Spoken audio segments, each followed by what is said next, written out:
De pronto los astros parecen desacomodarse para el morenovallismo en el orden nacional. Varios medios de comunicación destacan desde hace algunos días no solo sus intentos por presidir el partido Acción Nacional, también sus errores como gobernador y sus relaciones peligrosas con los mandos del robo de combustible, los guachicoleros. Podría tratarse incluso de una circunstancia ajena a él y más enfocada a la pretensión de Morena de anular las elecciones en Puebla.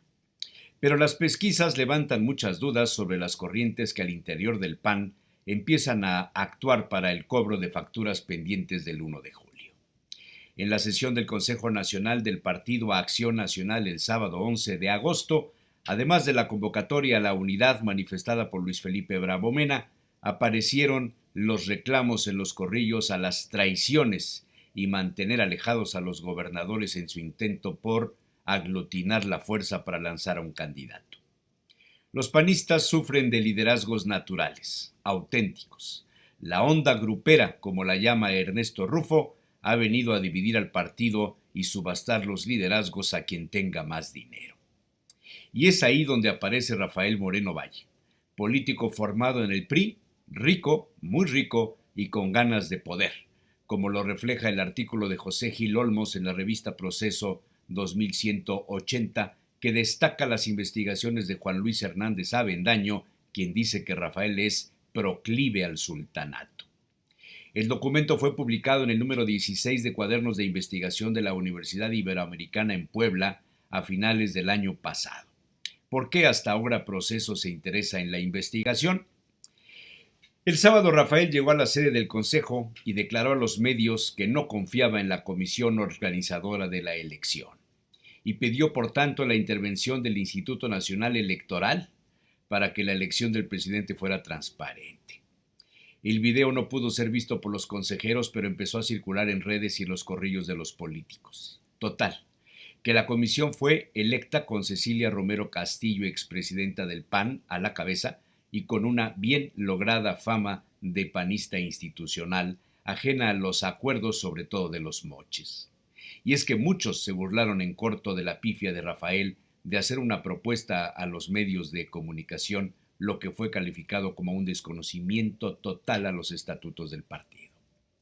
En fin, las primeras páginas de los diarios como Reforma, la columna Templo Mayor, la revista Proceso y los que se vayan sumando, parece que tienen suficiente parque para someter a un desgaste al exgobernador.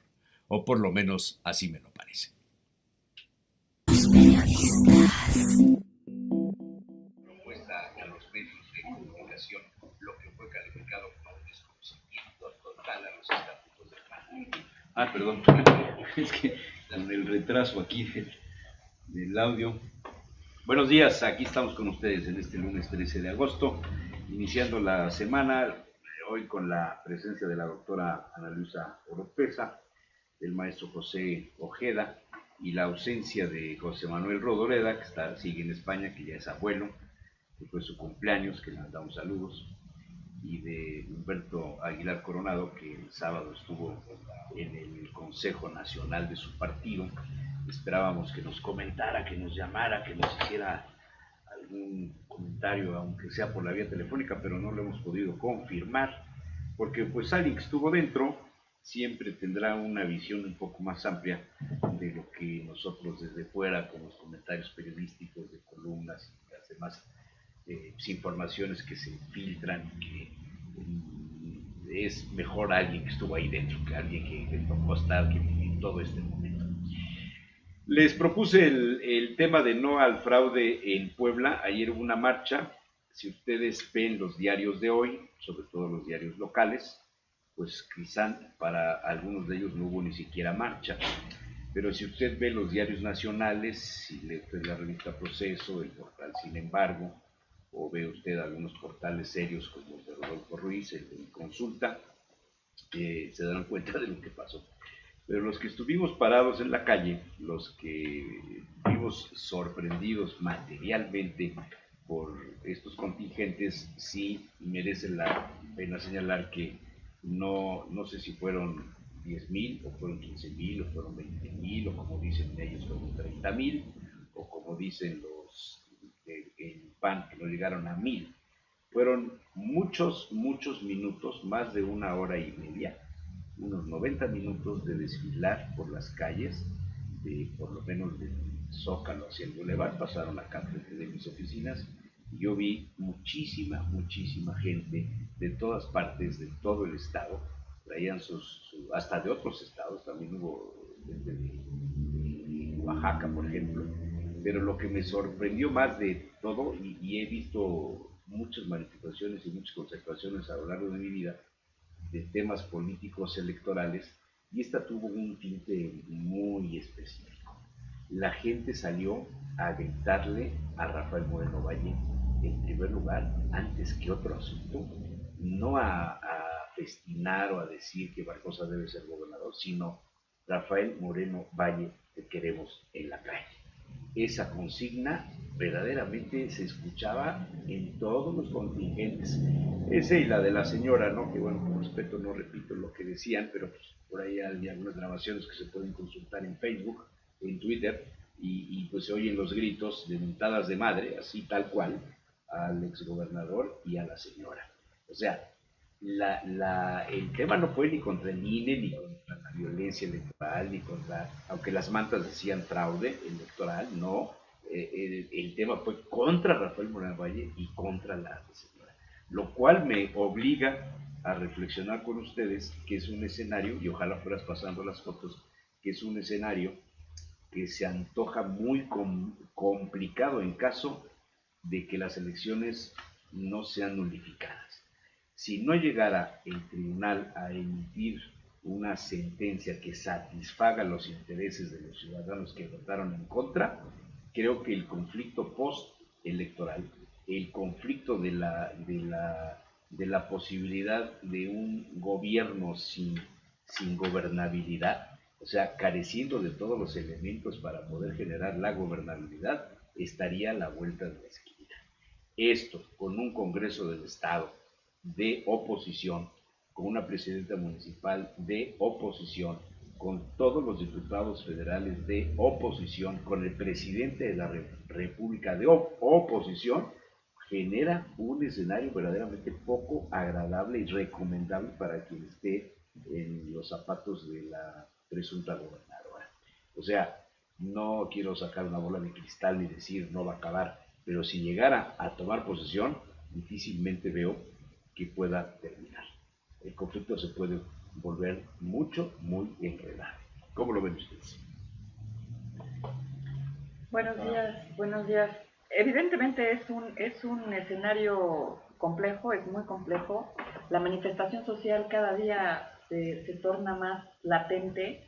Sí vemos que hay mucha participación en ese sentido para oponerse, para mostrar esta inconformidad ante un gobierno que se trata por todas las formas posibles de imponer a como pueda y no importando el precio, ¿no? Que esto por supuesto tenga que pagar. Sí, sí se ve esta mano del morenovallismo a todo lo que da, tratando de defender estas posiciones. Bueno, pues todo el mundo sabe que Rafael quiere ir, por supuesto, por la presidencia del PAN, ¿no? Y dejar aquí a Marta Erika en la gubernatura. Eso en el pensamiento de Rafael, pues por supuesto que te lleva a ver algunas estrategias que el hombre está planeando y está tratando de ver hacia futuro, enfilado por supuesto a la presidencia de la República en algunos años más. Entonces, sí siento que es esta forma en la que se tienen y desean y están buscando todas las maneras posibles para perpetuarse en el poder.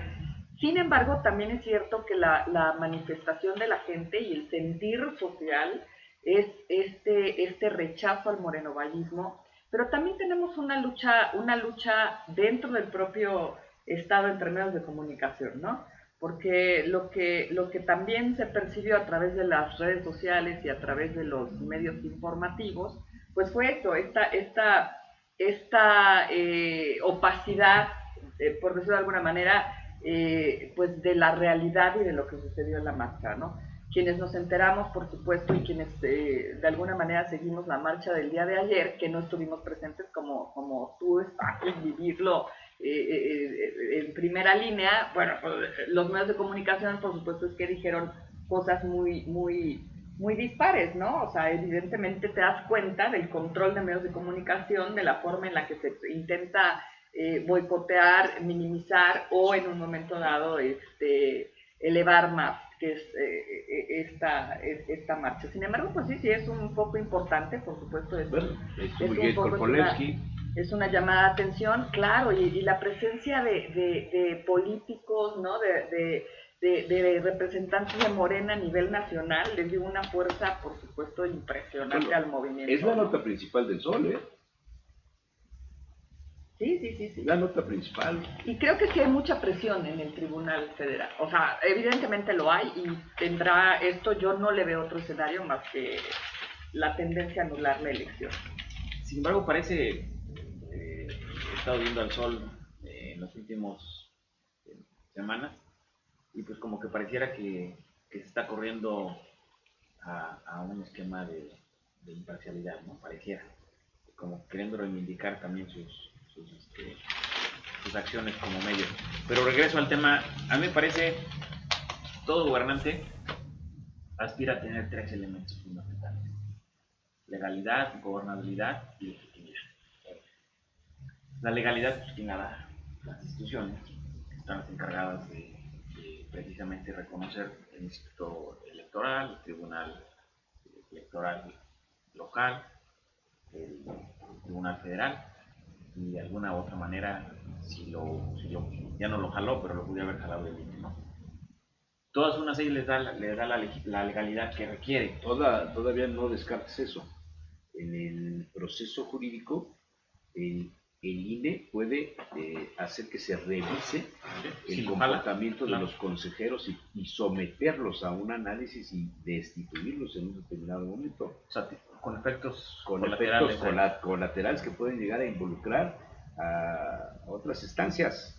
Claro, que por supuesto pueden conectar con otras conductas. Sí. Y eso en el Tribunal Federal, cuando se analice en específico la elección poblana, en el caso del gobernador, puede hacer que se sumen muchos otros asuntos como el del Huachicol. El periódico Reforma, el portal de Sin embargo, no dejan de poner el dedo en la llaga de la cantidad de relaciones, de fotografías, de cuestiones sociales, de convivencia del exgobernador, de la candidata y de los huachicoleros. Que ha sido de manera permanente, ¿no? Desde la campaña, ¿no? No ha dejado el Reforma. Claro, la Reforma. Sí. Y entonces regreso al tema de que esto puede posponer precisamente el tema del reconocimiento legal, es decir, puede haber ahí ciertos resquicios ahí, incluso ya como gobernador en funciones, supongamos que legalmente se reconoce. Casos, por ejemplo, como el de Marín, como el de Ulises Ruiz, es interesante, es decir, costosísimos. Sí, muy costoso porque gobernaban en el centralismo, es decir, estaban gobernando desde la Ciudad de México porque un día perdían la gobernatura y otro también. Pero sin embargo el caso de Ulises fue el más grave, ¿no? Donde solamente tenía la parte de la legalidad, porque la gobernabilidad no lo tenía, no podía gobernar, o sea, tenía... Es el parte de facto, que se puede dar en Puebla. En Salto de Mata, ¿no? La legitimidad pues se perdió completamente. Aquí uno de los temas importantes, y sobre todo que estos 3 elementos son fundamentales para tener un buen gobierno. Si no tienes estos 3 elementos, siempre vas a tener una complicación para ejercer tu gobierno, ejercer tu liderazgo, y siempre va a estar cuestionado de una u otra manera. Y esta reflexión que hace Jesús Manuel, lo que también comentas, doctora, parece interesante en el caso de Puebla. Es decir, en un escenario donde la legalidad la haga gobernadora, que tenemos legitimidad, claro. ¿Sí? O sea, ¿dónde está la legitimidad para que ella pueda en algún momento dado, por supuesto, ejercer ese mandato? Que es un poco el concepto de lo que pasó con el abuelo, con el general y con Nava Castillo. Esta parte donde eran legalmente gobernadores, socialmente no eran aceptados, había un rechazo a su estilo, a su manera de ser, a la imposición de los nombramientos, gente de fuera, etcétera, etcétera. Y todo esto provocó que el gobernador viera para un lado.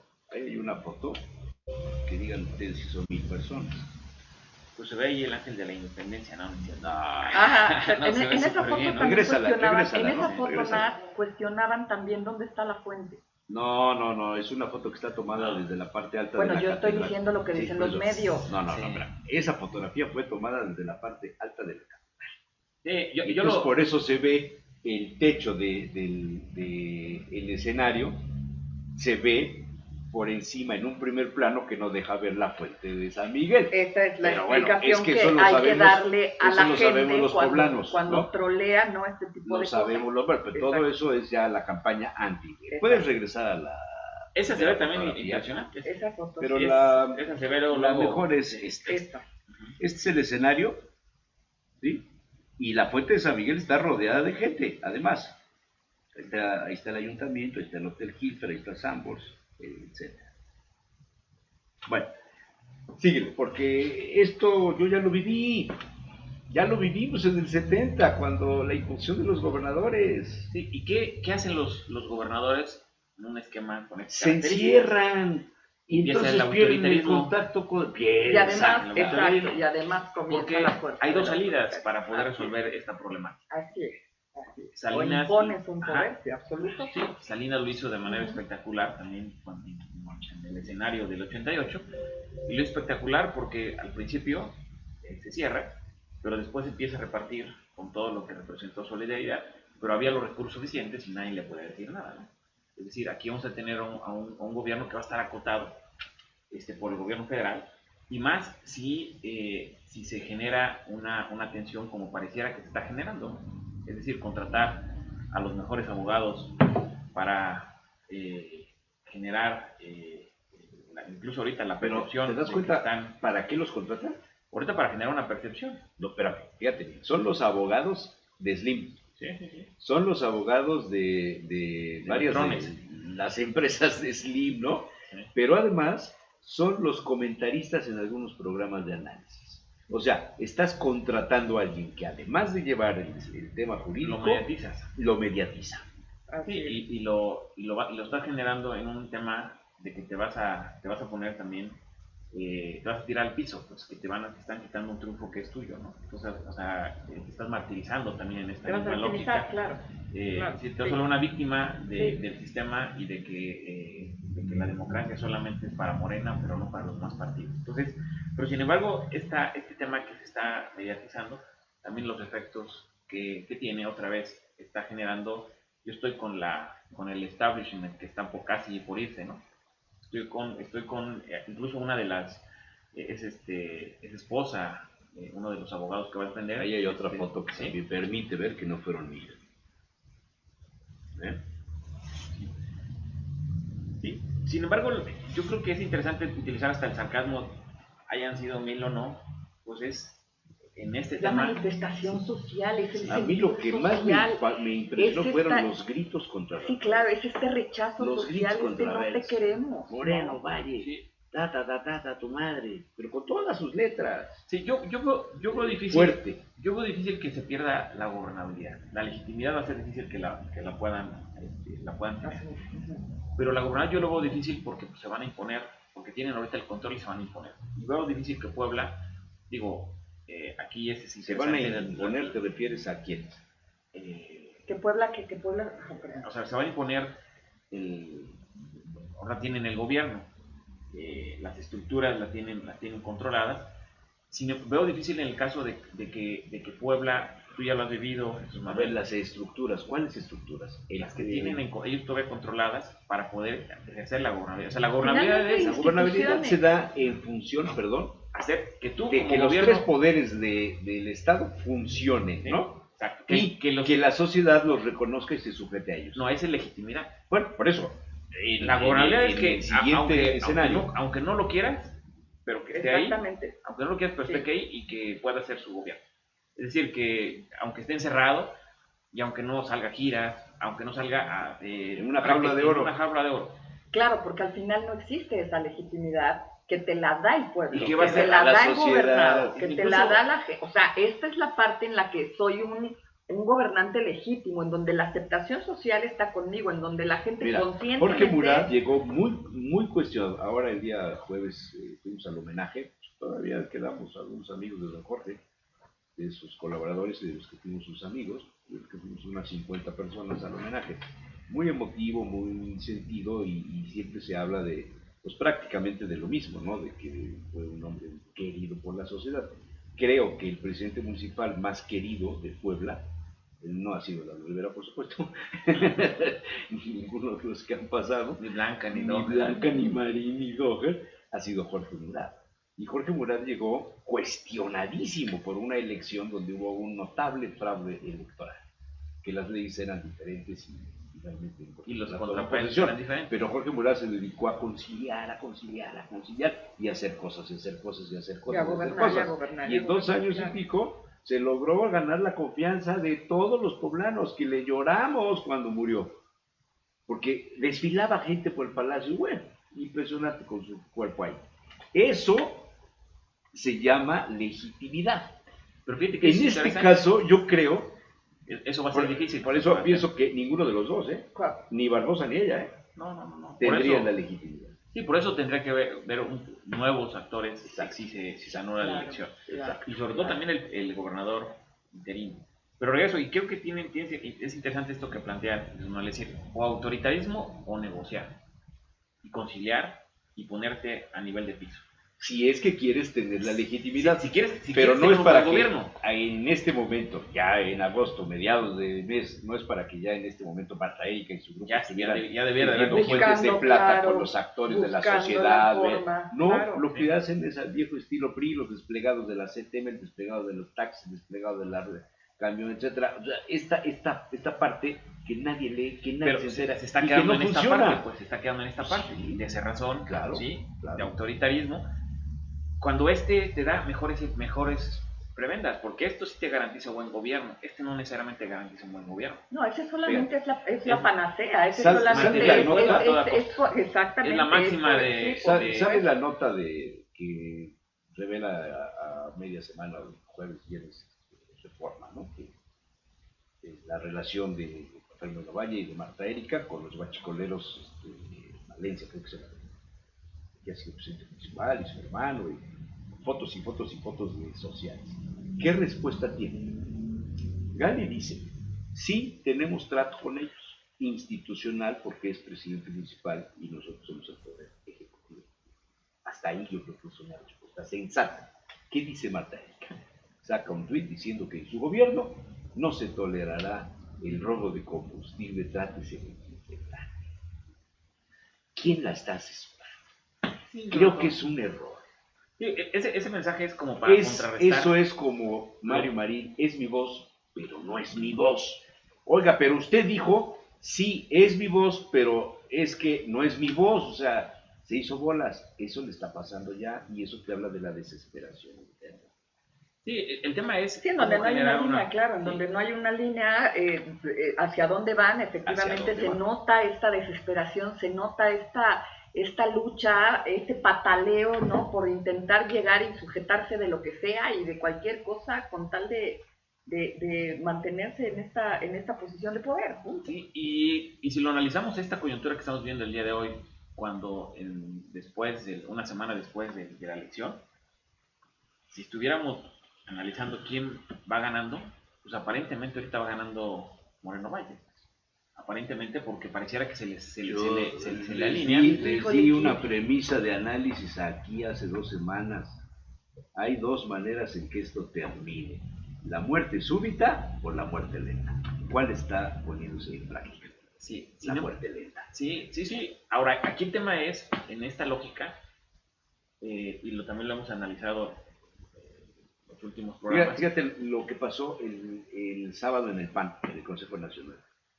Ernesto Rufo, que es uno de los baluartes, fue el primer gobernador panista Claro. es uno de los baluartes institucionales del panismo de camiseta ideológica. Son los liderazgos morales, pues. No de los moches, no del que compra los liderazgos con dinero, no. Este es un cuate que tiene respeto de todos. Y dijo, ojalá Rafael y Marta Erika aclaren y expliquen las relaciones que tienen con la gente de México. No, pues está Eso es un impresionante. asunto muy delicado. Lo que dijo también Javier Corral, lo que dijo Corral antes de que Rafael quiera ser el presidente del PAN, que aclare lo que pasó en la elección de Puebla. Ahora, porque hay líneas muy fuertes. pero sin embargo esto de muerte súbita me parece interesante Ya la no. lógica, Tienes razón, o sea, pero lo que me parece interesante lo que dijo López Obrador. Es decir, en su mensaje también de toma, más bien de recibir la constancia de mayorías, que lo genera, lo pone como presidente electo, ¿cuál fue el mensaje también que dio?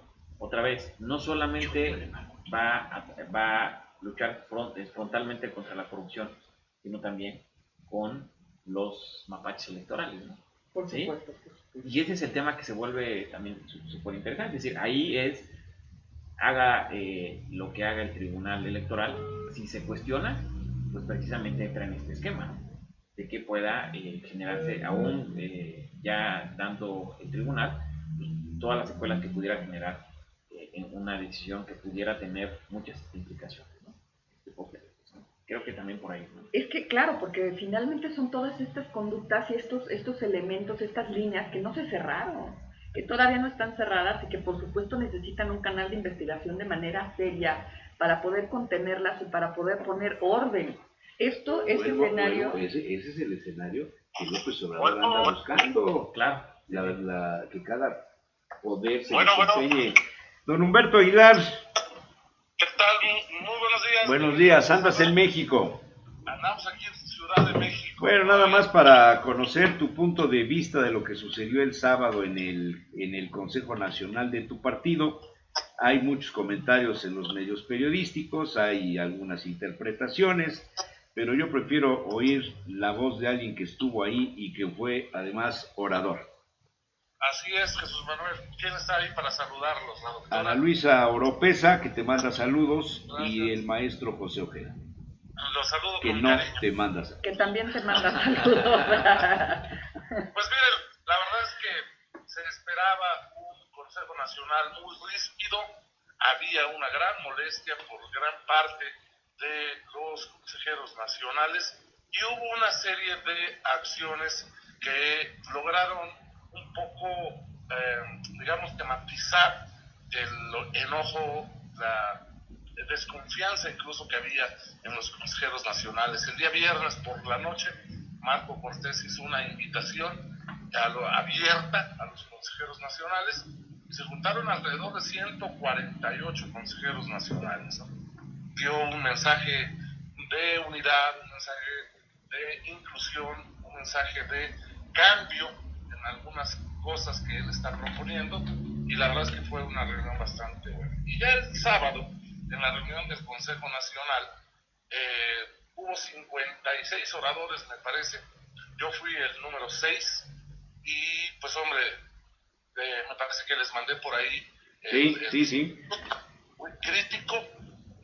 Hice la crítica a la forma en la que se han tomado las decisiones, hice la crítica a la forma en la que se han otorgado las candidaturas, hice la crítica de que se haya preferido la consanguinidad y la familiaridad a la militancia y a la experiencia, hice la crítica de que justificándose en el haya sido como haya sido, se han tomado acciones y propuestas antidemocráticas que en el Partido Acción Nacional antes habíamos rechazado. Oye, y una crítica a los dos panistas que han sido presidentes de la República. Y por supuesto, porque yo lo dije muy claramente, que no era posible que los dos presidentes de la República que ha tenido el PAN No se definieron. hayan apoyado abiertamente al candidato oficial del PRI. Entonces, creo que sirvió mucho. El secretario general que llevaba la sesión del Consejo Nacional tomó una decisión de no poner tiempo para las intervenciones, cosa que ayudó muchísimo para desfogar, digamos, toda esta sesión y que todos pudieran hablar y decir lo que necesitaban. Claro, ya te podrás imaginar que por ahí del orador 20, pues ya, había poco Oye, que decir. hubo por ahí algún comentario, Beto Aguilar, de que fue muy largo el discurso de Luis Felipe Bravo. Y la verdad es que Luis Felipe Bravo fue el primero en participar. Todavía no se habían puesto las reglas, todavía no había dicho el secretario general cómo estaba conformada la lista y cuáles fueron los criterios para integrar la lista. Pero me parece que se aclaró porque a partir de la convocatoria, hubo quienes, como un servidor, tuvimos pues hombre, la idea y la intención de participar, y por eso me inscribí yo vía correo electrónico, como se inscribieron otros 20. Por eso nosotros tuvimos derecho de tanto en la intervención. Pero sí, la muy buena, ciertamente, en una parte, la intervención de Luis Felipe Bravo, de donde rescato el que afirma que ahora el que se tiene que legitimar ante la sociedad es el Partido Acción Nacional, porque ya está desprestigiado, ya el término de PRIAN nos ha hecho mucho daño, y que ahora tenemos que salir con una serie de decisiones democráticas al interior para poder ser, digamos, legítimos al exterior. Beto Aguilar,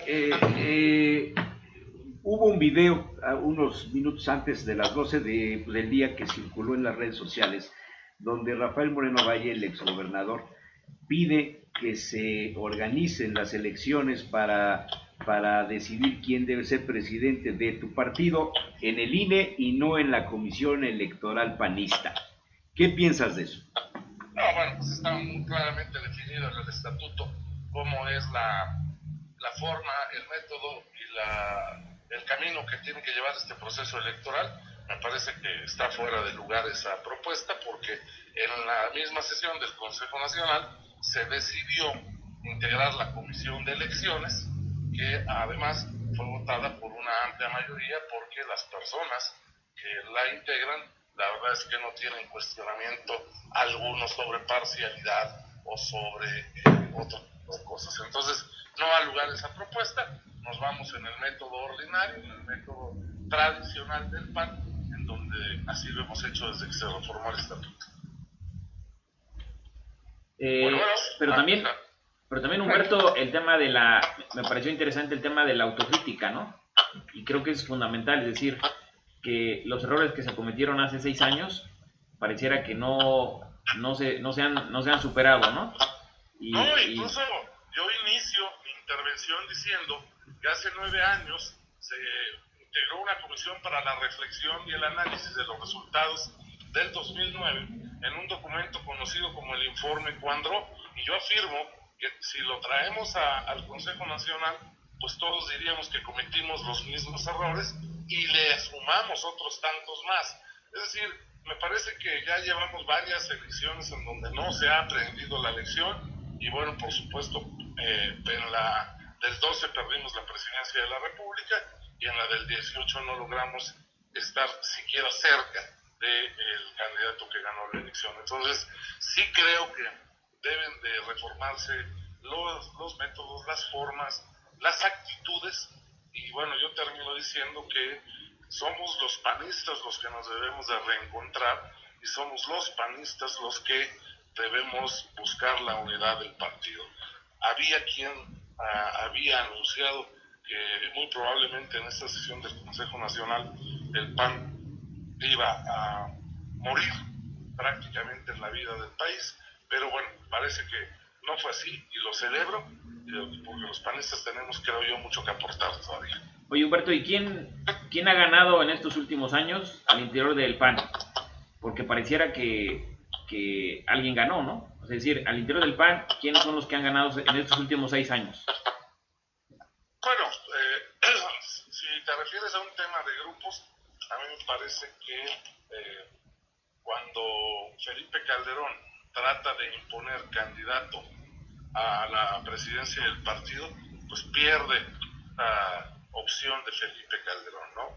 Y ahora me parece que las cosas se tienen que dar de manera distinta para que quien gane sea el PAN, sean los panistas, y sea un candidato que realmente represente los principios del PAN, las formas del PAN, por supuesto el trabajo del PAN, ¿no? Oye, Humberto, yo veo un escenario un poco quizá más humano, un poco obedeciendo la naturaleza humana, esta sed y esta ambición que todos los seres humanos traemos. Bueno, incluso dicen por ahí los genetistas, ¿no? Desde la concepción misma del ser humano. Y entonces me gustaría preguntarte si tú puedes vislumbrar al interior del partido alguna dosis de humildad política. Es decir, sí se puede hablar a nivel humano, que existe esta humildad para poder reflexionar, como bien lo dices, y como se hace algunos años se convocó al interior del propio partido para esta reflexión en dónde están los errores, en dónde se está fallando, reconocer en dónde están estas líneas de actuación que se pueden mejorar e ir hacia adelante, o seguimos, o tú lo puedes percibir así, ambicionando el poder únicamente por el acopio de poder, sin pensar ya no en el bienestar del partido, sino en el bienestar de la nación. No, bueno, si eso es así, evidentemente el PAN está condenado, pues hombre, a seguir dándose un balazo en el pie y viéndose solo al ombligo. Creo que vienen decisiones muy importantes que en caso de que se dé ese asunto humano, esa humildad en la decisión, lo veremos reflejado muy claramente y será en la designación de quiénes serán los coordinadores de los grupos parlamentarios. Esa me parece será la prueba de política práctica que puede hacerle ver a los ciudadanos y a los panistas mismos que hay humildad en el trato, que hay humanismo en la actuación y que se siguen los principios democráticos anteriores. Beto, ¿quiénes serán candidatos? Mira, han anunciado su intención 10 u 11 con una consejera nacional de Jalisco que ayer participó también. A mí me parece, por como veo las cosas, que quizás se llegue a un escenario solamente de 2 candidatos. Me parece que uno será Marco Cortés y el otro estará definiéndose o entre Roberto Gil y Rafael Moreno Valle. ¿Qué tan importante será el dinero para ganar la elección? Bueno, mira, si se siguen utilizando las viejas prácticas de compra de votos, de acarreo, de amenaza y todo, es evidente que será un factor fundamental. Pero me parece que la Comisión de Elecciones tiene la responsabilidad de acotar y de cerrarle las puertas a este camino que en el PAN nos ha llevado a tener dolorosísimas derrotas o victorias pírricas que en nada nos ayudan. Oye, el tema de estas relaciones peligrosas que han sido reveladas por medios nacionales de Rafael Moreno Valle con los guachicoleros y su esposa, el tema del presunto fraude electoral en las elecciones en el estado, ¿serían factores que desanimarían a los seguidores panistas a votar o a buscar que fuera Rafael Moreno Valle su presidente? Es probable que sí. Hay una tradición en el PAN de hacerle mucho caso a lo que dice el Reforma. Digamos que los panistas le creen mucho a lo que dice Reforma, ¿no? Entonces sí creo que pueda afectar. Bueno, pues nos veremos la semana próxima, ¿no? Y por supuesto, más que hoy sí, después de esta reunión de ayer y del sábado, tenemos una reunión muy importante aquí hoy a las 9 de la mañana y ya irme por la noche para regresarme ayer estaba medio complicado. Muy bien. Entonces, aquí estoy, pero la siguiente semana estoy con ustedes con mucho gusto. Muchas gracias, Beto. Un abrazo. Igualmente, abrazo. Bueno, pues como ven. A mí me llama la semana pasada le preguntamos aquí a Ana Tere y es un tema que a mí me sigue como haciendo mucho ruido, porque yo le decía, bueno, evidentemente todo partido político está estructurado con ciertas bases, con ciertos fundamentos, con cierta filosofía y también con ciertas líneas de actuación para que si en un momento dado estas líneas no se cumplen, pues tiene que haber un medio de coacción, ¿no? Como en cualquier sociedad, para hacerlas cumplir. Y en este caso la expulsión de personas no gratas de los partidos políticos ha estado presente siempre ahí. Y tenemos en la historia, y tú lo debes de saber mucho mejor que yo, tenemos en la historia casos muy específicos de gente que no ha sido reconocida o gente que ha de alguna manera violentado, ¿no?, los principios, fundamentos y filosofías al interior del partido que los ha cogido. Se me va. ¿Qué pasa con Rafael Moreno Valle, ¿no? O sea, ¿qué pasa con todo este escenario tan turbio que lo rodea, en donde al interior del partido, en la percepción social, en la percepción nacional, se le tiene pues como lo que se le sabe que es, ¿no? y el partido al interior no hace nada. Sin embargo, sigue abriendo estos canales para que pueda ser el candidato, ¿no?, a la próxima presidencia al interior del PAN. O sea, este escenario me hace un poco de ruido. ¿Qué pasa al interior del PAN? Sí, y qué pasa también, bueno, yo creo que también es un tema en el contexto también nacional. Es decir, esta crisis que viven nuestras instituciones en México, pues decir, si sabes o si hemos visto procuradores pasar donde la verdad histórica y no pasa nada, después de que se descubre que no es la verdad histórica. Claro. Y es decir, está tan descompuesto nuestro país que los partidos políticos, pues ya es pecata minuta, Ahorita ¿no? les voy a ¿Sí? meter una jiribilla a esto que están diciendo, pero antes doy las gracias a la doctora Araceli Manso, a la abogada Adriana Jackson, la doctora, muchos profesionistas, la doctora Georgina Ortega, a Fernando Mier, también muchas gracias, a María José Beretón, también muchas gracias, Iván Hernández. La mayoría de los medios lo minimizaron, se refiere a lo de la marcha. ¿Qué pasa en nuestro estado? Somos noticia nacional y aquí no pasa nada. Julia Céspedes, y contigo de oposición, me imagino que se refiere a lo que dije de las oposiciones que tendría Marta Erika. Yo no estoy en contra por estar en contra, estoy a favor de la justicia, de la paz, de la renovación moral, de la cuarta transformación. Del gobierno de la esperanza. Por cierto, la semana próxima viene un investigador especializado en temas de la revolución y independencia de México a darnos su opinión de lo que históricamente significa la cuarta transformación. Interesante. Bueno, Julia Céspedes dice, ¿quién pagó la renta de los camiones de los acarreados? ¿Cuántos poblanos había en la marcha? Pues yo vi muchísimos, yo vi muchísimos. ¿Quién las pagó? No lo sé. Imagino que no fue Rafael Moreno Valle, ¿verdad? Manuela John nos está viendo, muchas gracias. Noé X Balanqué, colaborador de Los Periodistas, mañana tendremos por aquí tu participación, también muchas gracias. Gracias a Rogelio Sierra Michelena, que les manda saludos, a Gabriela López Asprón, Omar Villarreal Cuetlac dice saludos, buen día, un abrazo. Mao Yepka también nos está viendo, José Miguel Jiménez Castillo, todo mi gobernador Barbosa, dice José Miguel. Pepe Ríos Arias está viéndonos también, saludos mi querido Pepe, colaborador del maestro Morán hace muchos años. Víctor Ortiz dice, la verdad por su propio peso caerá y Moreno Valle huirá. Mira, le salió hasta verso. Gerardo Huerta manda saludos, Pedro Curi también nos está viendo y manda saludos. En medio de esto que ustedes dijeron, del humanismo y de la parte de legitimidad y la fuerza de los partidos, la transformación de los partidos, en algunos se habla de volver al origen, ¿no? En el caso del PRI, el PRD creo que también ya le cayó el 20 de que no puede ir en alianza con el PAN, los panistas están ahorita en esto. ¿Cómo interpretan la liberación del Baester? Pero antes de pasar con la liberación del Baester, en este mismo sentido, solamente me gustaría, como un comentario final para cerrar esto. ¿Qué es lo que está pasando con Morena? Morena no es un partido político, Morena es un movimiento que en menos de 4 años arrasó con el país. Y las declaraciones de Jacob, ¿no? En los últimos días es, a ver, necesitamos sentarnos y necesitamos estructurar a Morena. Fíjate qué interesante, porque al final Morena no tiene esta plataforma de la que estamos hablando. Morena no tiene...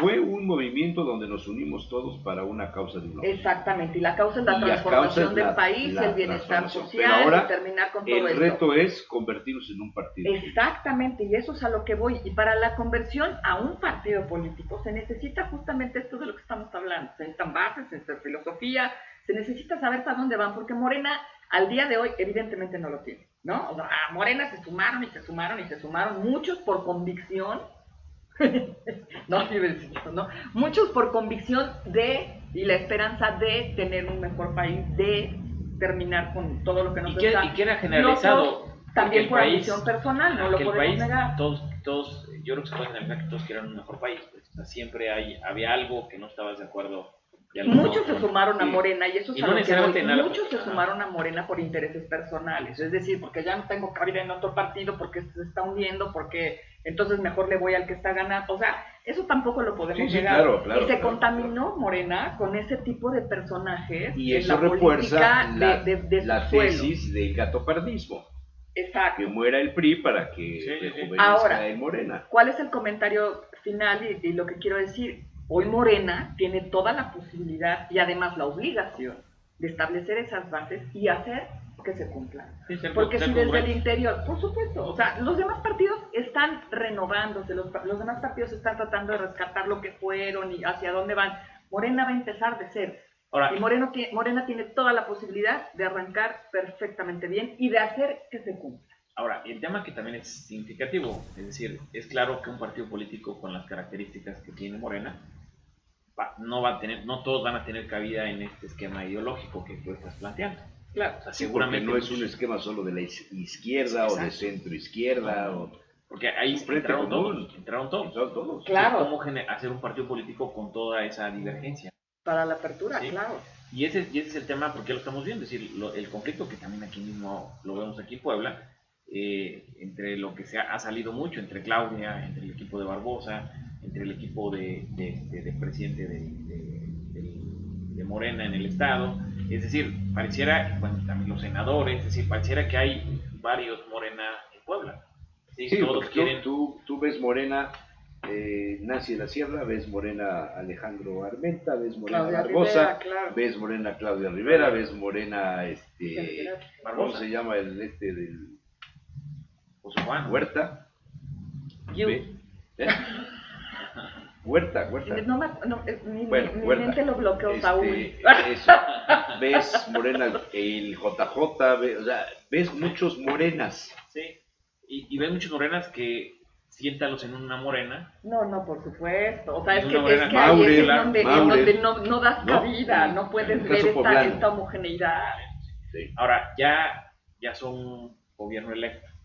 ¿Cómo vas a construir un nuevo partido con estas características? Pero es que acá habría que considerar Pepe. si el proceso que nos está mandando señales López Obrador de lo que va a suceder es la recuperación por una parte, del centralismo del poder presidencial y el respeto a los otros poderes, como lo dijo, no mandaré palomas mensajeras, porque cada poder tendrá que desarrollar, eso está de lujo y en la Constitución lo establece, lo cual quiere decir que todos los anteriores presidentes nos lo han respetado. Y utópicamente suena muy bien. Ahora hay que bajar. Suena utópicamente bien. Claro, ahora hay que bajar. Los mensajes que manda, al mandar a los coordinadores regionales, hay una especie de mala interpretación, o no bien explicada, o no bien entendida de cómo va a funcionar el país con un centralismo a través de 32 delegados que tendrán más poderes que los gobernadores constitucionalmente electos, ¿no? Sí, porque y antes, por otro lado, si vas a concebir la formación de un nuevo partido político fundado en Morena a través de la concepción presidencialista, ese sería volver a repetir el escenario del nacionalismo revolucionario. Y entonces la cuarta transformación se convierte en una repetición de la tercera transformación. Y de la segunda. Sí, es un tema interesante en esta lógica que planteas. A mí me parece, por ejemplo, los gobernadores actualmente, a través de los delegados, o ni siquiera a través de los delegados, tienen línea directa con los secretarios. En el nuevo esquema, ese va a ser, es decir, muchas de las cosas que han logrado bajar de manera extraordinaria al margen del presupuesto que se genera año con año en nuestro país, han sacado los gobernadores muchísimos recursos adicionales, porque la mayor parte de los recursos que vienen extraordinarios son menos observados, ¿no? ¿Y cuántos recursos han sacado, no? La Secretaría de Comunicaciones y Transportes, Edesol, es decir, Zagarpa. La gran cantidad de los recursos vienen de mejor forma para los intereses de los gobernadores fuera del presupuesto, ¿no? El año. Y lo negocia el secretario con gobernadores, ¿no? Ahora, estos coordinadores, que sean los que estén ahí en estas negociaciones, pues desde luego que van a acotar a los gobernadores, y sobre todo más en un esquema que también lo ha referido López Obrador, es decir, o somos malos para presupuestar, porque siempre tenemos excedentes, ¿no? ¿Sí? O sea, tenemos muchos recursos que durante el año se dan, cuando aquí lo más importante es que estén dentro del presupuesto, que se discuta, que se analiza, sobre todo cuando presupuestalmente estás analizando lo que vas a hacer durante un año, ¿no? No, y que además se observen y se fiscalicen y Exacto. que se sepa dónde están, Sí. ¿no? Y los subejercicios y Claro, por supuesto. muchísimos temas ahí Sí, adicionales. sí, hay por ahí un estudio muy interesante de los miles de millones de pesos que no tienen, nadie supo dónde quedaron, autorizados para un proyecto y el proyecto nunca se llevó a cabo, se diluyó en el camino. Es decir, esta falta de control, ¿no? Sí, por ejemplo, ahorita el caso de, otra vez, regresar al tema de los recursos extraordinarios para el sismo del año pasado, de septiembre. En la Ciudad de México se utilizaron esos recursos para un tema prácticamente inmobiliario, ¿no? ¿Sí? Sí. Favorecer a un tema, y esos recursos que estaban destinados precisamente para los damnificados del terremoto del 19 de septiembre. Seguramente si eso lo traemos al esquema poblano, si lo llevamos al esquema oaxaqueño, que también fueron de los estados donde más hubo este tipo de afectaciones, seguro que se repitió ese mismo esquema, ¿no? Porque son recursos que están ahí disponibles y que de manera muy rápido se van de un lado a otro. El Baster. A ver, la liberación del Baster, pues yo creo que sorprendernos así que digas, claro, estamos, yo creo que no. Sí se veía desde el inicio del gobierno de Peña que esto era una persecución política. A mí el Baster, por supuesto, como a millones de mexicanos, creo que le tenemos reserva, creo que le tenemos mucho rencor, creo que si pudiéramos exigirle de frente cuentas claras con lo que pasó en el sí, o sea, se decayó totalmente la educación en este país. Vaya, quienes trabajamos en el rubro educativo y nos damos cuenta de lo que es eso, por supuesto que es aberrante. Tenemos estos dos escenarios, políticamente hablando, ¿no? Lo que se sabe, pues, es esto, es una persecución política que ahora al terminar el sexenio, pues es el mazazo que de alguna manera le asientan al gobierno de Peña Nieto, y que viene la fuerza del magisterio, por supuesto, con todo el liderazgo del Baster apoyando a López Obrador. Eso también es cierto. A Marcelo ¿no? Ebrard hoy en la mañana le preguntaron qué pensaba de la liberación y qué significaba. Si significaba un triunfo de López Obrador. Y dice, porque Marcelo Ebrard es de los amigos tradicionales de la maestra, Jorge Castañeda, de los amigos, ¿cómo se llama? El grupo San Ángel, ¿no? el grupo San Ángel, o sea, San Ángel. pero son amigos, Históricas, pues. vecinos de Polanco, etcétera, etcétera, ¿no? Entonces hay relación, pues le pregunta a Loret, y dice Marcelo Ebrard, dice, no, esto demuestra que perdió el sistema legal mexicano del régimen que fue derrotado. Claro. O sea, Pero también Murillo Karam no pudo integrar una denuncia contra la maestra. No, o sea, hubo una serie de irregularidades que 5 años y medio después se dan cuenta. No, todos. pero pero no es tan fácil, no es así. O sea, el tema es que esas irregularidades se empezaron a tejer desde el principio para poderlas destapar hoy. Esa integración de un expediente de averiguación en aquello, ¿no? O sea, No, yo no creo que haya cometido los errores intencionalmente, ¿eh? Yo sí creo que ya venía esto como atado, No. esperando en algún momento No. poder tener los Lo que- elementos jurídicos necesarios y poder soltar a la Yo señora. pongo No 13 puedes integrar una más. Se puso en práctica el poder presidencial sobre las instituciones, sobre la Procuraduría, sobre el Ministerio Público, sobre la Secretaría de Hacienda, sobre la ¿cómo se llama? La parte de los bancos de la reserva que deben tener de no ser públicas las cuentas y las inversiones, etcétera, de cada persona, a no ser que haya una investigación que lo solicite de manera oficial. Se puso a prueba todo y se ejerció el poder presidencial. Y los agarraron con las manos entre la puerta. Sí, Porque yo no puedo creer que Peña Nieto haya calculado, la meto a la cárcel, desmantelo al CENTE, meto a los maestros líderes que me convienen, a Nuño lo proyecto para que haga su reforma educativa, etcétera, etcétera. Me equivoco con los números de los dedos de la mano, en lugar de 5 pongo 6 en los libros de texto, etcétera, etcétera. Y como ya perdí, pues ahora la suelto. No, Sí, pero yo- es que yo- soltarla no es un la suelto de Peña Nieto. Si yo apunté 3 elementos. No, sí. El primer elemento El juez tiene que ver actuó independiente ya. Sí, yo pongo tres elementos. El primer elemento que pongo es, ante la opinión pública, el Baester es el demonio, es Para algo, una parte de la opinión pública. No, en términos generales. Segundo tema, para los maestros, para el magisterio, es la gurú en lo máximo. ¿Sí? Claro, y ahorita analizamos. Y el omnipotente. tercero, lo que representa la impartición de justicia en México. ¿Sí? Y en Es la líder sindical de por vida del magisterio, la presidenta, bueno, la presidenta, o como le quieras llamar, y además al recuperar su libertad y su pasaporte y todos sus derechos legales, sigue siendo líder vitalicia del magisterio, a no ser que el magisterio le retire eso. ¿Quién la hizo? Claro. Sí. ¿Quién la hizo? ¿Ya no te acuerdas? Sí, Si viene Carlos desde Salinas. claro. O sea, Camacho Solís. Viene desde Camacho Salinas. Solís. ¿Quién Ebrard. era? Mira, hay que entender que el PRI en su momento, bueno, el PNR en su momento se funda por 4 grandes bloques: el obrero, el campesino, el popular y el militar. Viene la transformación del PNR en el PRI, Ya los militares. calentando la tercera Bueno, pues es que tiene que ver con eso. Los militares se separan, ¿no? Los militares no pueden estar dentro de un instituto político, no pueden hacer política, etcétera, etcétera. Forman su PARM, forman un partidillo por ahí para que los exmilitares puedan salir y hacer política y todo eso. Y el PRI se mantiene firme con los 3 sectores, pero hace falta uno. En la medida que va creciendo el magisterio tiene que ser controlado. Y líderes como Carlos Jongitud Barrios, ya se me olvidó, pero Carlos Jongitud fue el gran creador de todo eso y le sirvió al sistema durante todo el tiempo que fue necesario, como le sirvió Fidel Velázquez, como le sirvió los líderes eternos de los sectores, de los campesinos, del popular, de lo que tú quieras. Y eso es interesante que pasa porque en el contexto, Cuando Jongitud se convierte en un hombre que se sale de las trancas del poder presidencial y se vuelve una amenaza, como lo hizo la Quina en su momento, ¿qué hacen?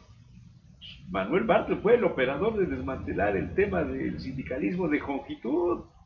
En un día, lo cuenta Manuel ahí en alguna memoria, en un día se desmantela eso. ¿Y a quién mete? El Baester. El Baester empieza a recuperar todo ese poder y empieza a servirle a los presidentes. Y la gran operación del Baester, que no le perdonan, es haberse unido con Felipe Calderón para hacerlo presidente. Es que el Baester no está, efectivamente está con el sistema. Con el sistema. O sea, el Volvemos no al tema del gatopardismo. Está con él. ¿Quién se reconcilió? Salinas con Cedillo. Sí, y este esquema se vuelve muy significativo. El Baester con Vicente Fox fue la vicepresidenta. O sea, realmente en funciones fue la vicepresidenta. Con Calderón, pues fue un personaje que una alianza súper mega estratégica también para Felipe Calderón.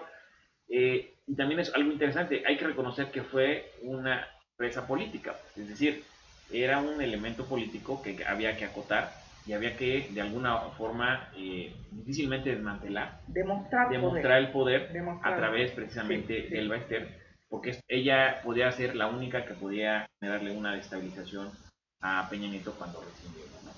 Pero sin embargo, refería, es decir, el primer elemento, si lo ponemos a la opinión pública, a un análisis de percepción, ¿qué opinamos del Baester? Pues seguro que gran parte de la población en México, porque así nos lo han vendido, que es el monstruo, el Baester. Pero es que no los han vendido, es que lo palpamos. Pero no puede ser que nuestros maestros, la gente que educa a nuestros niños, mira, de verdad hay que hacer conciencia 2 segundos y pensar que esos niños son los que nos van a gobernar mañana. Y el ejemplo más claro del mañana es Peña Nieto. Sí, pero te quiero decir, yo no creo que la culpa no son los maestros, pues. O sea, yo lo que voy, los maestros que tenemos es fruto del sistema político que tenemos. Es decir, yo no creo que los culpables de la educación sean los maestros. Porque si le echamos la culpa a los maestros, o sea, ahí se genera todo una... Estoy de acuerdo en el sistema, sí. Y estoy de acuerdo, y yo creo que también debe de haber ahí algo bien importante que rescatar, que es finalmente esta finalidad, hacia dónde iba el Bester con este poder, a sumar. O sea, creo que son tres cosas. No, déjame terminar con esta idea. Por supuesto era mantener el poder en masa, me explicó, mover en masas, pero además era un partido político. Pero además en una lógica estructural piramidal, en donde está el Bester a la cabeza y permea hasta llegar a la base social más débil y frágil de este país, que es finalmente la ignorancia. Entonces sí hay que mantener, eso sí, perdónenme, hay que mantener un país ignorante para poderlo movilizar a como se nos dé nuestra gana. Y esa es la política pública educativa que tenemos hoy día. ¿Manejada por quién? Por el Bester y todo ese no grupo solamente, de gente que está evidentemente negado a que esto avance. Tres funciones prácticas del Bester. Y todas tienen que ver con el servicio al sistema político. Claro. Sea el partido que sea el que gobierne. Uno es la concentración del liderazgo del sindicato que desunido se convierte en el caldo de cultivo de la anarquía y de los levantamientos. Los cabros. Sí. Ahí les dejo, a Ayotzinapa. Sí, los maestros ahí siempre fueron fundamentales. ¿Okay? Sí. Ese es uno. El otro, el mantener las relaciones laborales con el gobierno, representar los intereses de los maestros ante el gobierno, y eso es. Y el tercero, la influencia política, que este movimiento, que es el más grande del sindicalismo en América Latina, creo que Brasil es un sindicato más grande, pero es el más grande de América Latina, es el más grande de América, contando lo que representa. ¿Sí? ¿Cuál es el problema? La corrupción. El tema del Bester es la corrupción. Cuando hace unos años, hace 8 años, 9 años, venía la maestra y todo el mundo se plegaba porque con ella estaban como sus cachorros, bueno, desde la Cámara de Diputados, Miguel Ángel Yunes, Rafael Moreno Valle, cuando la maestra promueve el asunto de darles seguro de gastos médicos a los legisladores, todo el mundo amaba a la maestra, y el operador de la contratación de esos seguros y la propuesta de la ley fue Rafael Moreno Valle.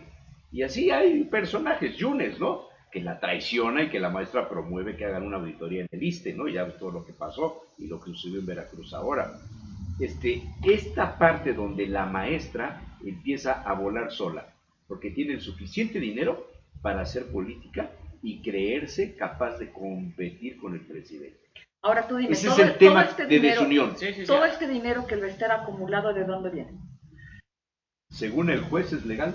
¿De dónde viene? De las cuotas sindicales que cada maestro tiene que aportar religiosamente al sindicato. Ana Luisa, pero eso sucede en todos los sindicatos. No, yo no estoy diciendo que suceda o que no suceda. Yo estoy cuestionando un tema del por qué tiene tanto poder y tanta influencia la señora dentro de todo, y tú lo acabas de decir. Ahí están todos los Sucede con los petroleros, sucede con los mineros, claro, sucede y ahí están todos los sindicalizados siguiendo a la figura del Bester. Estados, todos. Porque por una promesa. Es un problema de México el sindicalismo. Sí, yo lo que voy, doctora, mira, yo creo que, o sea, yo estoy completamente de acuerdo, pero como en la iglesia, la élite del poder de la iglesia no tiene nada que ver con los feligreses.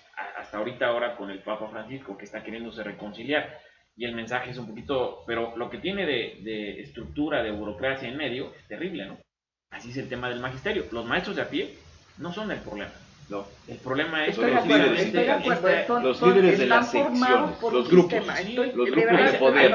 Ahí se queda el dinero, ahí se los queda grupos de poder. Y sobre todo, el profesor tiene la añoranza que de algún momento les baje. Pero también es cierto que con el Bester les bajaba. Y por eso... Y les dio poder, y los hizo regidores, y los hizo diputados. Sí, tenían y esa les parte, formó un partido político para que pudieran demostrar que tienen poder. Y esa parte aspiracional. Ese es el tema de fondo. Ahora, pero también es interesante analizar... No la educación. Exacto, la educación es... Ese es el problema, ese es el problema de fondo. También, la educación. Pero no se resuelve como lo hizo Peña Nieto, pues con la reforma educativa. Pues. O sea, lo que voy a decir, ponen que el Bester se va a oponer a la reforma educativa y... No, el tema no es la reforma educativa en sí mismo. Pues. El tema es que no estás viendo a la parte estructural, funcional y sistemática de lo que está sucediendo. El maestro de a pie de verdad es el que le debe llegar directamente la capacitación, el salario, las condiciones, todo para que la educación se pueda despabilar. El problema es que no le llega lo que se supone que debe llegar, se queda aquí, y se queda aquí porque es un negocio la educación, después de salud es el que más presupuesto tiene, o sea, un punto porcentual. Tiene más educación, tiene más educación, es el presupuesto más grande. Educación, sí, tiene razón. Sí, tiene razón. En la parte, pero sobre todo también por ahí hay un estudio que hizo México Evalúa. México primero. Mexicanos primero hizo un estudio donde pretende pues, concluir cuánto dinero del que se presupuesta llega finalmente a la educación. Exacto. Y al mucho maestro. Se queda en la administración burocrática, se queda en los proyectos publicitarios, la administración de la educación y no en la educación directa. Incluso los datos duros que han arrojado es que no se requiere más recursos, sino cómo organizar de mejor forma el recurso para que llegue a donde debe llegar. Sí. Bueno, es un problema, o sea, finalmente es un problema sistémico. Hay que... Sí, claro. Gracias a Pedro Curi, a Poncho Díaz Ordaz, a Jessica Vargas y al señor García también, muchas gracias por estar viendo aquí en el programa. Tenía yo la idea de que Mónica Quevedo estaría con nosotros hoy a las 8:40, pero lamentablemente falleció un familiar y pues simplemente no pudo venir. Entonces, por la vía telefónica, bueno, por Skype, está Alejandro Alfaro. Arturo Alfaro, Alejandro. Pero Arturo Alfaro anda en Huatulco, creo. Anda por no, creo que estaba por aquí cerca en Cholula, pero bueno, en Valsequillo, en una de las playas de Valsequillo. Es que hay un tema que platicamos a media semana que me pareció como que para darle algún toquecito por ahí, es de el bono democrático digital que tiene López Obrador a través de lo que llamó él mismo las benditas redes sociales y las batallas que en las redes sociales el discurso de López Obrador ha ido perdiendo. Esto es algo que a lo mejor analíticamente no está revelado o no hay mucha información, pero creo que tú ya te metiste en esto, ¿verdad, Arturo? ¿Cómo estás, Jesús Manuel? Muy buenos días. Buenos días a todos los que están en la mesa, Jesús, a José Ojeda y a la doctora Ana Luisa, muy buenos días. Pues sí, efectivamente, la participación de Andrés Manuel López Obrador a través de las redes sociales, durante la campaña la vimos de manera muy positiva, con muchos ánimos, muchas porras, uso de cuentas alternas, y esto favoreció a un clima pues muy positivo, muy amigable en torno a Andrés Manuel López Obrador. ¿Cuál es el primer descalabro que vemos?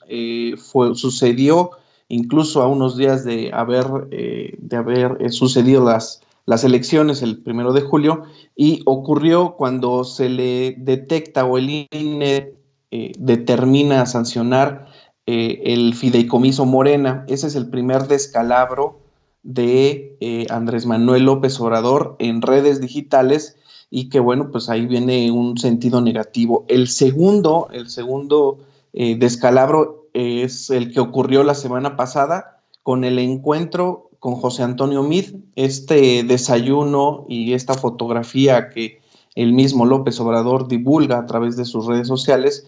Pues bueno, lo vemos como un descalabro porque vienen a sumarse muchísimas críticas en torno a López Obrador en redes sociales. Y el tercer descalabro y más importante que ha tenido hasta el momento, y que sigue con una cola de interacciones y de conversaciones en redes sociales, en Facebook, en Twitter, en YouTube, y bueno, es la liberación de Elba Ester Gordillo, ya como tal, y que viene a ser un contrapeso con el mismo día, con una entrega de constancia como candidato, o bueno, más bien ya como presidente electo de la República Mexicana. Entonces, Andrés Manuel López Obrador ha tenido en este periodo 3 descalabros, 3 batallas que no ha sorteado muy bien, que tiene suma de negativos, y que podemos determinar, ya haciendo un análisis más concreto, hemos identificado que 5 de cada 10 publicaciones en las que se menciona a Andrés Manuel López Obrador se está generando conversación, es decir, no solamente son estructuras digitales que están mencionándolo y manteniéndolo presente, sino que también se está generando conversación, y eso es un alto porcentaje de enganche o de engagement para las conversaciones en todo el terreno digital. ¿Cuáles son las palabras con las que están identificando a López Obrador? Estamos identificando, por supuesto, sus usuarios, el López Obrador, José Antonio Meade, Elba Ester Gordillo, AMLO presidente electo. Son las 4 frases, palabras, conceptos que acompañan a López Obrador en redes sociales en la última semana, que fue cuando corrimos el estudio, Jesús Manuel.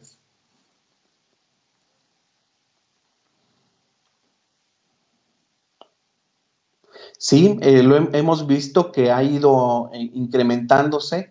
Empezó con lo del fideicomiso, que bueno, de ahí todo el sector de Morena pudo echar mano, y que bueno, la estructura digital ayudó a que se hablara de alguna forma mejor y tratar de tapar los comentarios negativos. El encuentro con José Antonio Meade, bueno, vino a dar en la mella y al interior de todos los votantes de Morena, de López Obrador, que pues no concebían un encuentro, un desayuno con el candidato del Partido Revolucionario Institucional, que meses antes pues estuvieron dándole hasta con la cubeta, ¿no? Prácticamente en redes sociales, y viene a ser también una ola de conversaciones negativas con la liberación de Elba Ester Gordillo y su vinculación con López Obrador.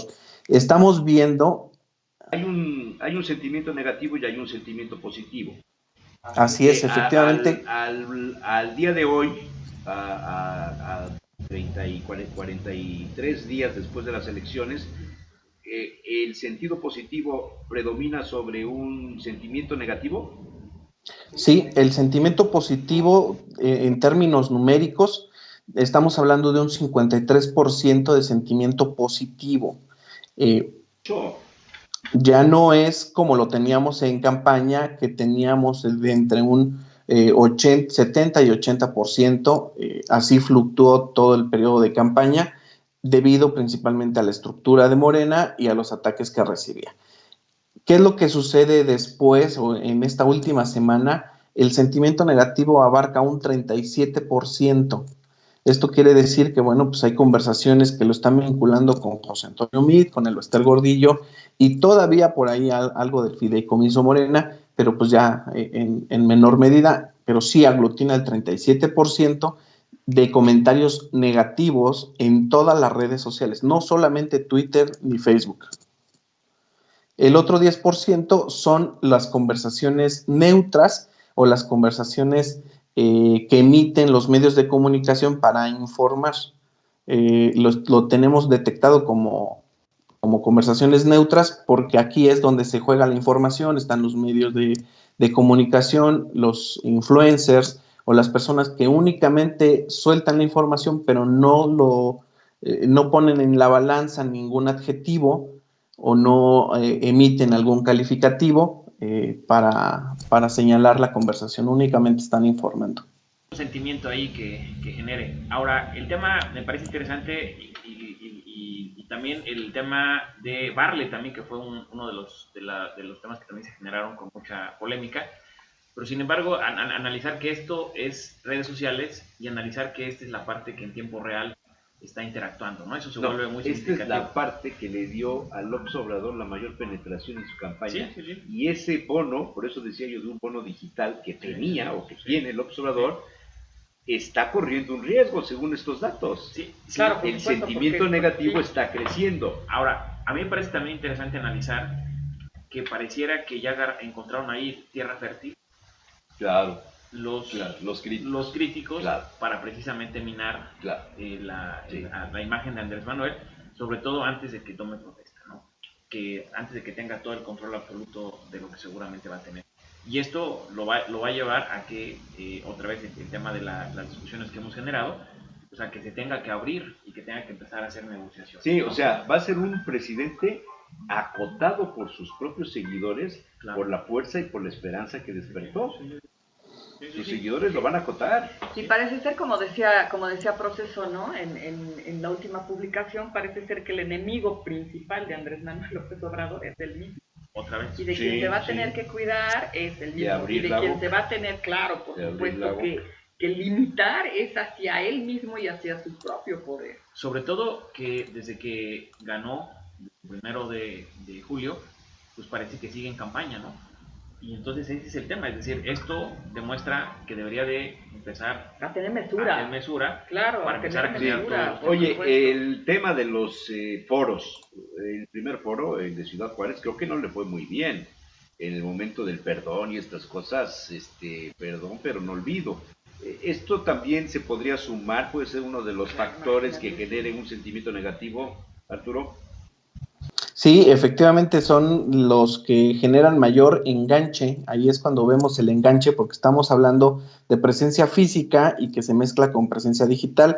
Esto se detona en redes sociales y entonces detona la conversación, motiva, y que bueno, pues aquí es donde vemos mayor tipo de comentarios negativos. Ahora también me gustaría compartirles con ustedes los influencers o las personas que han llevado la conversación en su punto más alto. Estamos hablando de periodistas y de personajes de la vida pública nacional que están colocando mensajes consistentes sobre López Obrador, y que estos, que bueno, de alguna manera tienen un sesgo, van al lado positivo o al lado negativo. Estamos hablando de Carlos Loret de Mola, de José Antonio Meade, de Pablo Iriart, de Claudia Sheinbaum, de Leo Zuckerman, de Fernando Belauzarán, de Animal Político, todas las cuentas de Animal Político, este medio, y de Epigmenio Ibarra. Estos son los 8 influencers o las 8 cuentas de personas que están colocando mensajes de López Obrador de manera consistente y que la gente los retoma, se engancha, y que empieza la conversación tanto de manera positiva como de negativa en todos los temas. La última semana vimos sí a Elbester Gordillo y la reunión con José Antonio Meade, pero efectivamente, como dice Pepe Ojeda, hace 2 semanas tuvimos el encono con Manuel Bartlett y su nombramiento al frente de la CFE, y que bueno, pues esto también generó mucha conversación negativa, aunque como lo estamos viendo en Puebla, la conversación se detonó mucho más por la relación natural que existe entre Puebla y el exgobernador del estado, Manuel Bartlett. Pero a nivel nacional, esta conversación, digamos que si en Puebla la percibimos en un 50% negativa, a nivel nacional este porcentaje no fue significante. Sí hubo críticas, sí, pero no fue de tanta relevancia. Sí, la verdad interesantísimo el estudio, Arturo, ahí, y incluso Carlos Loret catapulta el tema también de Elbester, ¿no? Sí, porque todos los comentarios que hizo, pues completamente le generan negativos. O sea, el asunto es que se cree que López Obrador saca en libertad a Elbester. Esa es la percepción. Cuando ni siquiera todavía es gobierno, pues, ni siquiera él, su procurador que haya propuesto, pues está en funciones, ¿no? Vamos a ver, sí, por supuesto, estas tendencias, ¿no? Estos líderes de opinión, de alguna manera, la percepción dice que habrá que ver cuáles son los acuerdos subterráneos en la política. Eso no lo podemos perder de vista. Se cree que fue Andrés Manuel el que lideró a Elbester. La verdad es que creemos, y siempre lo hemos dicho, estamos en un escenario, ¿no?, de incertidumbre y especulación que además nos fascina, y especulación política es lo más apasionante que puede existir. Lo cierto es que también seamos muy honestos y admitamos que en el fondo y en la realidad no sabemos qué está pasando, y que evidentemente todo el apoyo del magisterio lo tuvo Andrés Manuel. Ahora, o sea, al final hay una jugada política ahí, pero no podemos asegurar algo que no tenemos los elementos para decir de esto es así. Estamos especulando. Pero sí hay fotografías. Estamos en especulación. Hay muchas fotografías donde las redes del magisterio, que decían sus camisetas, decían Morena, sus camisas, y en la parte del frente también traían la RS, no sé qué, o PRS, alguna cosa así. ellos eran los encargados de vigilar casillas. O sea, el Baester le proporcionó los elementos humanos, la estructura para que no le robaran la elección como en las 2 veces pasadas. Lo mismo hizo el Baester con Rafael Moreno Valle en Puebla para que no saliera Marina a hacer sus operaciones. Y lo mismo hizo el Baester con Felipe Calderón, que no se espanta. Sí, ahora, pero aquí el tema, yo creo que desde mi punto de vista, el tema coyuntural, como analista, es, a ver, ¿por qué sale el Baester? El mismo día en que le dan la constancia y todo se genera en o sea, fin de semana, en la madrugada. La cortina de humo que Peña Nieto quiso para retomar un poco de papel ahí, ¿no? Es decir, podía haber esperado un poco, podía haber... o antes. O antes, o mucho antes. Sí hay perversidad, pues, en este tema. O sea, no es un tema hay un día natural. Clave para todo esto. Sí, el próximo lunes. El próximo lunes 20 es el inicio de cursos. Y al inicio de cursos va el presidente y va el secretario. Y la maestra ya anunció que va a dar una conferencia. Arturo, ¿algún comentario más?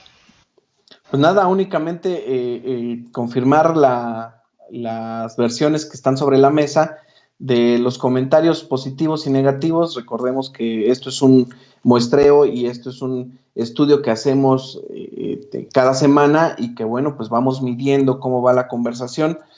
Del 53% que tenemos hoy de manera positiva en todos los comentarios, vamos a ver qué tanto evoluciona en las próximas semanas con las siguientes noticias, ¿no? Que nos vayan dando y las sorpresas que nos tengan preparados, pues los que están moviendo estas benditas redes sociales. Muy buen día. Bueno, mañana martes, nuestra mesa, vamos a modificar algunos formatos ya en el programa. Mañana martes tendremos nuestra mesa con Enrique Logn y con Noé X Balanqué de 8 a 9 de la mañana. Malusa está de vacaciones y creo que van a ser largas. Por lo menos todo el resto del mes no estará y en septiembre creo que tampoco. Y bueno, mañana tenemos mesa de las 8 a las 9 de la mañana. El tema ya se los anunciaré ahí vía Twitter. Y a las 9 de la mañana tengo una entrevista con el padre Fidel González Fernández. Este sacerdote, que es un misionero comboniano, recibió hace unos 3 meses de manos del Papa el reconocimiento pro Pontífice e Ecclesia. O sea, es un reconocimiento por el servicio que le ha dado. ¿Por qué se lo dan? Pues porque este hombre es uno de los miembros más importantes de los postuladores de la causa de los santos a nivel mundial. Este hombre ha estado trabajando en postular santos y además es un doctor en historia, es doctor en teología, doctor en humanidades, doctor en quién sabe cuántas cosas, y se le considera uno de los hombres consultores del Vaticano más importantes de habla castellana. Amigo nuestro. Entonces estuvo por aquí en Puebla, hicimos una entrevista con él la semana pasada, a finales de la semana pasada, porque resulta que se le metió el tema, hace 2 años hizo santo, que esa es la palabra correcta, es que él es el postulador, al famoso niño Joselito, un niño cristero, José Sánchez del Río. Y ahora nos comentará, entre otras cosas, porque habla de historia, habla de filosofía de la historia, habla del poder del Papa, es una entrevista de más de 1 hora, habla de la postulación de la causa de don Vasco de Quiroga, que es interesantísimo el papel que juega Vasco de Quiroga en el proceso de la educación en México. Habla de la pacificación de México y de si el Papa debe intervenir. Es una entrevista bastante... La educación en América Latina es, sin la Iglesia Católica no hubiera sido posible. O sea, claro. Y todavía sigue, o sea, tiene una fuerza impresionante. Sí. A diferencia de México, se ha acotado, ¿no? En la parte privada. En América Latina es muy, muy significativo analizar la educación a partir de la Iglesia Católica. Así. Muy bien, ¿algún comentario más? Interesantísimo el tema educativo. La verdad es que habrá que tomarlo de manera muy seria Yo creo que entre todas las reformas que pretenden hacerse en este país, una fundamentalmente tiene que ser la educación y hay que tomárnoslo como muy en serio. Y sobre todo, que lo hemos discutido y hay todas las coincidencias, doctora, lo que nos has planteado en muchas ocasiones, de que si se quiere entrar realmente a transformar el país, la parte educativa es el tema central. Es fundamental. Ninguna sociedad se va a poder transformar jamás si no la educación. Sí, el tema de la educación, claro. Entonces creo que ante todo ahí necesitamos. Está Noruega, ahí está Suecia. Yo no veo otro camino, de verdad no veo Islandia. otro camino para poder transformar una sociedad que no sea el educativo. La educación te impacta en todos los demás sectores. Si estás educado, te enfermarás menos. Si estás educado, obtendrás mejores ingresos. Si estás educado, sí, o sea, y la educación no implica, y siempre lo he dicho, la educación no implica solamente saber leer y escribir. Educarse es amplísimo, educarse abarca cientos de rubros en los que te permita, por supuesto, lograr una mejor calidad de vida. Y en México lo que necesitamos es una educación disruptiva, pues, porque no puede ser a partir de lo mismo, pues. Yo creo que en el caso de Andrés Manuel y de Esteban Moctezuma, pues está siendo conservador, es decir, no necesariamente quieren una transformación radical. O sea, lo que quieren es conservar el esquema educativo y que no les genere una complicación durante el sexenio. Claro, por supuesto, porque es el monstruo de las mil cabezas. ¿Cómo el sistema se deshace y se rehace para poder seguir siendo eficiente y que los que están dentro puedan seguir gobernando? Exacto. El gatopardismo otra vez. Sí, qué triste. Bueno, nos vamos. Gracias, Natalia. Nos vemos mañana. Gracias, doctora. Gracias, maestro José Ojeda. Iniciamos bien la semana.